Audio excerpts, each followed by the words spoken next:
नमस्कार।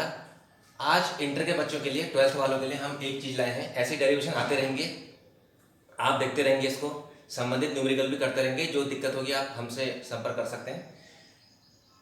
देखिए बच्चों, ये है विद्युत द्विध्रुव। एक चीज, इसे इंग्लिश में बोलते हैं इलेक्ट्रिक डाइपोल।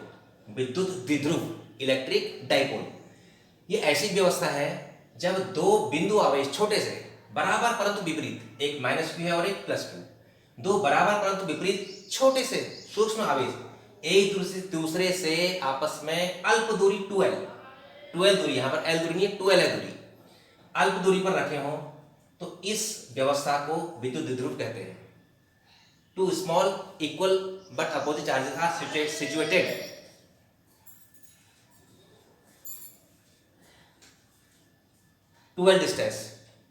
डिस्टेंस भी क्या है, 2l। तो ये व्यवस्था, ये अरेंजमेंट आपका विद्युत द्विध्रुव है। और इसी परिप्रेक्ष्य में विद्युत द्विध्रुव आघूर्ण, आपने बल आघूर्ण वगैरह पढ़ा होगा, वही है ये विद्युत द्विध्रुव आघूर्ण। P बराबर जो था, इसको पीछे दिखाते हैं, ये Q × 2l। किसी भी फार्मूले से आप उसकी डेफिनेशन निकाल सकते हैं कि विद्युत द्विध्रुव आघूर्ण क्या होता है।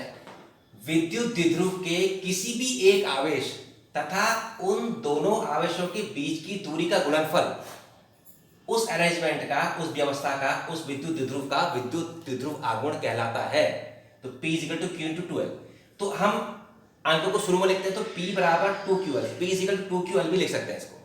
और इसका मात्रक कूलाम मीटर। मैंने पहली वाली वीडियो में बताया आपको, किसी भी चीज का मात्रक उसके फार्मूले का मात्रक। तो इसका फार्मूला क्या है, P = Q × 2l। Q क्या है, आवेश, आवेश का मात्रक कूलाम, 2l क्या है, दूरी, इसका मात्रक मीटर, तो कूलाम मीटर। इसको अभी नहीं देखेंगे आप, उसके बाद यहां लिखेंगे। अब एक डेरिवेशन आपको और बताएंगे हम, विद्युत क्षेत्र में विद्युत द्विध्रुव पर बल आघूर्ण, इसका फार्मूला। इसके लिए चित्र ये है, ये जो तीन लाइन हमने ऐसे बनाई है, ये विद्युत क्षेत्र है, ई लिखा है इसके ऊपर, ये इधर को है, ये इसकी डायरेक्शन यहाँ को है, विद्युत द्विध्रुव, ये विद्युत क्षेत्र है। इस विद्युत क्षेत्र में विद्युत द्विध्रुव रखा है। ये पहले सीधा रखा था, यानी कि ऐसे ही रखा था, जैसे ये है, जैसे विद्युत क्षेत्र है ऐसे ही रखा था, इस तरह से, जैसे मैंने मार्कर रखा है ऐसे। इसे हमने ऐसे घुमाया, ये देखिए, पहले ऐसे था, इसको हमने ऐसे घुमा दिया। अब वो डायरेक्शन आप यहाँ भी लगा सकते हैं, यहाँ भी लगा सकते हैं। यहाँ पे रखा होगा तो ऐसे घूम गया, ये थीटा हो गया। यहाँ पे रखा होगा तो ऐसे घूम गया, ये थीटा हो गया। आप चाहे थीटा यहाँ लिखें, चाहे यहाँ लिखें, मैंने दोनों जगह लिख दिया, कोई बात नहीं। यहाँ पे होगा तो ऐसे हो जाएगा, यहाँ पे होगा तो ऐसे हो जाएगा। यानी कि आपने इसको ऐसे, पहले समांतर था विद्युत क्षेत्र के, इसको थीटा कोण घुमा दिया, विद्युत क्षेत्र में द्विध्रुव को थीटा कोण घुमा दिया। यहाँ पर -Q आवेश है, यहाँ पर +Q आवेश है, बीच की दूरी 2l है, जैसे यहाँ पर था, घुमा दिया थीटा कोण। तो विद्युत द्विध्रुव को E में, विद्युत द्विध्रुव को E का मतलब विद्युत क्षेत्र। अब आप बार बार नहीं करना पड़ेगा, आपको समझ जाएंगे आप। विद्युत क्षेत्र में थीटा कोण घुमाने में प्रयुक्त बल आघूर्ण, टाउ बराबर, बल आघूर्ण को टाउ से दिखाते हैं, टाउ = बल गुणा लंबवत दूरी। बल आघूर्ण बल गुणा लंबवत दूरी होता है, ये फार्मूला होता है, बल गुणा लंबवत दूरी। अब लंबवत दूरी ये है, यानी कि लंब, तो लंब बट्टे कर्ण क्या होता है, साइन थीटा। लंब बट्टे कर्ण बराबर साइन थीटा। तो इसका मतलब लंब बराबर क्या हो जाएगा, लंब बराबर क्या हो जाएगा, कर्ण गुणा में आएगा, कर्ण गुणा साइन थीटा। कर्ण क्या है, 90 के सामने 2l, यानी कर्ण क्या है, 2l × साइन थीटा। तो लंबवत दूरी जो है 2l साइन थीटा है। ये लंबवत दूरी क्या है आपकी, 2l साइन थीटा। ये आपको समझाने के लिए लिखा है मैंने, ये रफ काम है। तो बल आघूर्ण बराबर बल गुणा लंबवत दूरी। बल है आपका F × लंबवत दूरी 2l साइन थीटा, जो अभी निकला आपने देखा, जो 2l साइन थीटा। तो अब टाउ बराबर F बराबर होता है QE। F बराबर जो बल आपका होता है वो आवेश गुणा विद्युत क्षेत्र, ये फार्मूला होता है। तो ये F के बदले आ गया QE × 2l साइन थीटा, वही है। अब हमने 2l और Q को एक साथ लिख दिया, 2 × Q × L, ये एक साथ आ गया।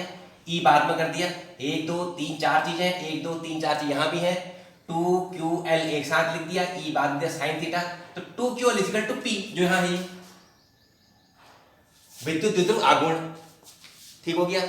तो 2QL = P, तो टाउ = PE sin थीटा। ये आपका फार्मूला डेरिवेट हो गया।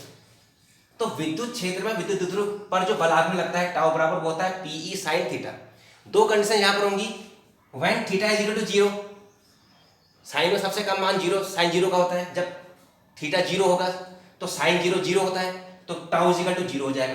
This is minimum value, M I minimum लिखा है मैंने, निम्नतम मान हुआ है।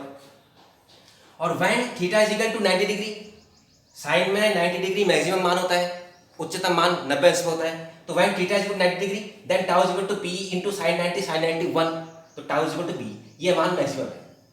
कहीं पर आता है कि बल आघूर्ण के अधिकतम मान का सूत्र है, कभी ऑप्शन वाले क्वेश्चन भी आते हैं, कभी इंटरव्यू पूछा जाता है, आप AIEEE का एग्जाम देंगे वहां भी पूछा जाता है ये चीजें कि बल आघूर्ण के मैक्सिमम फार्मूले का बल आघूर्ण के मैक्सिमम मान का फार्मूला क्या है, this is tau is equal to P, why, because theta is equal to 90 and sin 90 is equal to 1। तो वहां पर आप tau is equal to P sin theta नहीं कहेंगे, आप ये आपको खुद समझना पड़ेगा कि sin थीटा जब 1 होगा यानी थीटा जब 90 होगा तो मैक्सिमम मान 1 होगा, तो मैक्सिमम मान जो tau is equal to P होता है। अब हम इससे रिलेटिव आपको क्वेश्चन बताते रहेंगे, पहले डेरिवेशन कराएंगे। आपको चैनल अगर अच्छा लगेगा जरूर सब्सक्राइब करें और बेल आइकन जरूर दबाएं, लाइक करें। धन्यवाद।